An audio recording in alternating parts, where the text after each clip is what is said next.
श्री स्वामी समर्थ. श्री स्वामी कार्यसिद्धी या चॅनलमध्ये तुमच्या सगळ्यांचं मनापासून स्वागत. आज आपण एक अतिशय महत्त्वाची माहिती जाणून घेणार आहोत. अनेक घरामध्ये जागेअभावी देवघर किचनमध्ये किंवा स्वयंपाकाच्या एका कोपऱ्यात ठेवलेलं असतं. वास्तुशास्त्रात धार्मिक परंपरा आणि घरातील सकारात्मक ऊर्जा यांचा विचार करता देवघराची योग्य काळजी घेणं खूप महत्त्वाचं मानलं जातं. किचनमध्ये देवघर असलं काही गोष्टींची विशेष काळजी घेतली पाहिजे.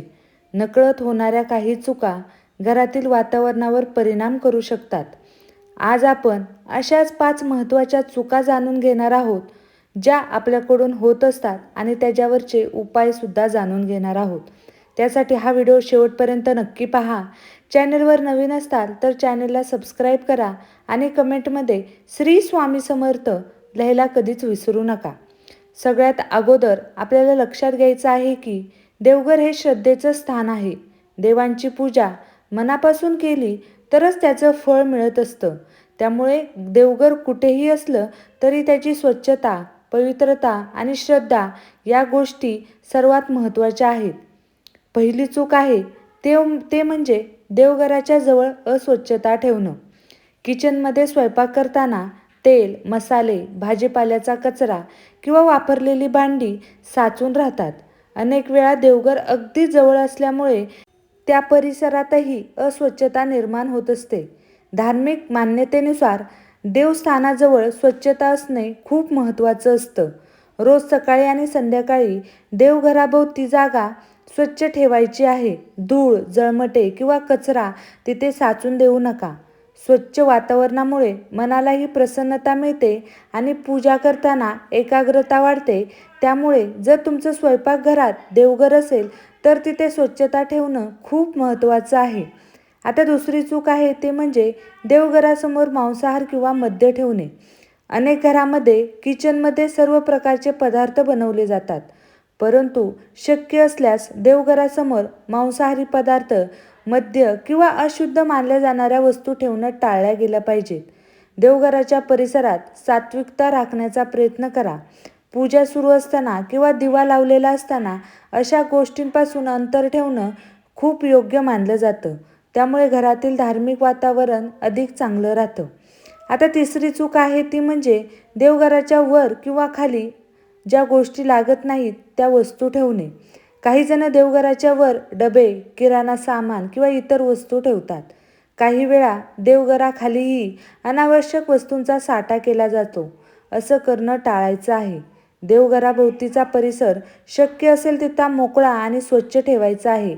देवघराला आदराचे स्थान दिलं तर मनातही भक्तिभाव वाढतो.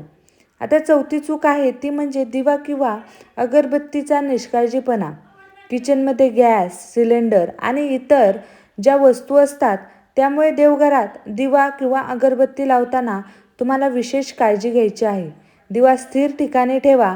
लहान मुले किंवा पाळीव प्राणी असेल तर त्यांची दक्षता अधिक घ्यायची आहे. सुरक्षिततेची काळजी घेणं ही देखील धार्मिक जबाबदारीच असते.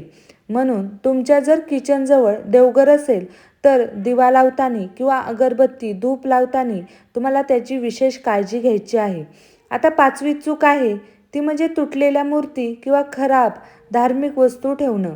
अनेकदा जुन्या किंवा तुटलेल्या मूर्ती, फिकट झालेले फोटो किंवा खराब झालेल्या पूजेच्या वस्तू देवघरात वर्षानुवर्षे ठेवल्या जातात. अशा वस्तूंचा सन्मानपूर्वक विसर्जन किंवा योग्य प्रकारे त्याचं विसर्जन करावं. देवघरात स्वच्छ आणि नीटनेटकेपणा धार्मिक वस्तू ठेवाव्यात. यामुळे देवघर अधिक आकर्षक आणि पवित्र वाटतं. आता आपण काही उपाय पाहणार आहोत. रोज सकाळी देवघरात दिवा लावा. शक्य असेल तर ताजी फुलं अर्पण करा.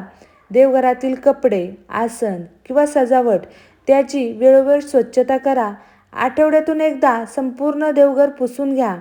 देवांचे नामस्मरण आणि प्रार्थना नियमित ठेवा. घरातील सुख, शांती आणि सकारात्मक वातावरणासाठी देवघराची स्वच्छता आणि आदर राखणं खूप महत्त्वाचं आहे.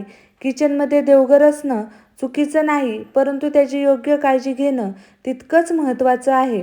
शेवटी एकच गोष्ट लक्षात ठेवा की देवाला भव्य सजावटीपेक्षा शुद्ध मन आणि खरी श्रद्धा अधिक प्रिय असते. त्यामुळे मनापासून पूजा करा, चांगले विचार ठेवा आणि घरात प्रेम, आनंद व समाधान टिकवून ठेवा. तुम्हाला जर हा व्हिडिओ आवडला असेल तर व्हिडिओला लाईक आणि शेअर करा. चॅनलला सबस्क्राईब करायला विसरू नका. भेटूया नवीन अशा एका व्हिडिओसोबत. तोपर्यंत श्री स्वामी समर्थ. अवधूत चिंतन. श्री गुरुदेव दत्त.